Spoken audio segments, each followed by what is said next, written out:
एक मिसअंडरस्टैंडिंग बहुत बड़ा ये है कि वो ये कहते हैं कि आरएसएस के लोग हिंदू राष्ट्र स्थापित करना चाहते हैं, हम नहीं होने देंगे।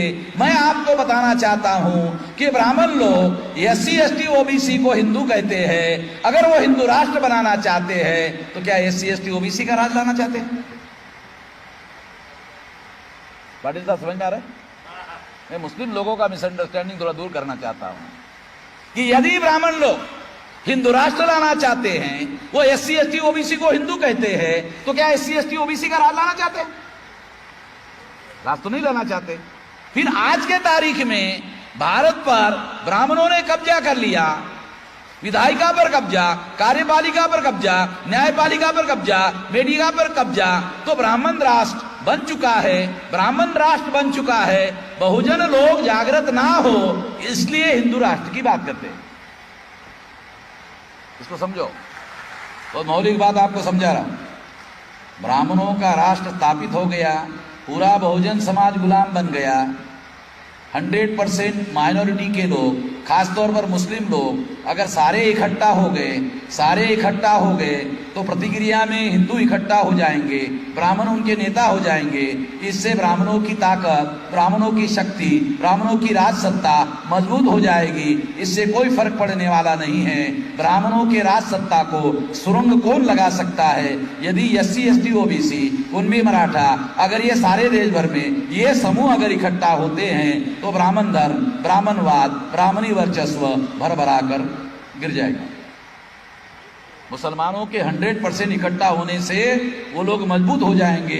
SC ST OBC, Kunbi Maratha इकट्ठा होने से ब्राह्मणवाद भरभरा के गिर जाएगा। ये इकट्ठा नहीं होना चाहिए।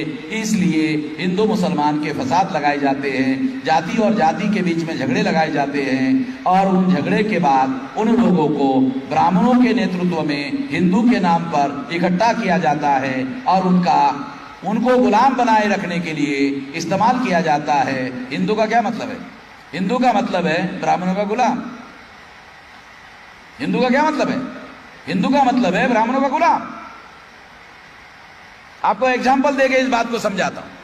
अगर ब्राह्मण कहते हैं एससी एसटी ओबीसी के लोग हिंदू है, मंडल कमीशन आया ओबीसी के लिए था, तो ओबीसी हिंदू है, ब्राह्मण कहते हैं ओबीसी हिंदू है, तो ब्राह्मणों को ओबीसी की लड़ाई लड़नी चाहिए थी और ओबीसी को 52% लोगों को आरक्षण दिलवा कर देना चाहिए था। मगर ब्राह्मण ओबीसी के समर्थन में लड़ने के बजाय सुप्रीम कोर्ट में 90 ब्राह्मण सुप्रीम कोर्ट में गए, मुफ्त में लड़े, केस लड़े कि ओबीसी को आरक्षण नहीं मिलना चाहिए। अगर ओबीसी हिंदू है, ब्राह्मण भी हिंदू है, तो ब्राह्मण को ओबीसी को हक देना चाहिए और उसको आरक्षण मिलना चाहिए, इसकी लड़ाई लड़ना चाहिए था। मगर ब्राह्मणों ने सुप्रीम कोर्ट में लड़ाई लड़ी कि इनको आरक्षण नहीं मिलना चाहिए। वो प्रचार करते हैं, क्या प्रचार करते हैं? कि इनको आरक्षण नहीं मिलना चाहिए, इनको नौकरी नहीं मिलना चाहिए। क्यों? क्योंकि इनके पास मेरिट नहीं है। मेरिट नहीं है इसका मतलब है ये लायक नहीं है, इसका मतलब लायक नहीं है, लायक नहीं का मतलब है नालायक है। तो गाली देते हैं, नालायक है। लायक नहीं इसका मतलब लायक नहीं, नालायक है। तो 52% लोगों को वो कहते हैं नालायक है, इनको नौकरी नहीं मिलनी चाहिए। मगर वही 52% लोग ब्राह्मणों को फसाद करने के लिए हिंदू के नाम पर चाहिए ताकि मुसलमान को मार सके, काट सके, फसाद में उसका इस्तेमाल कर सके।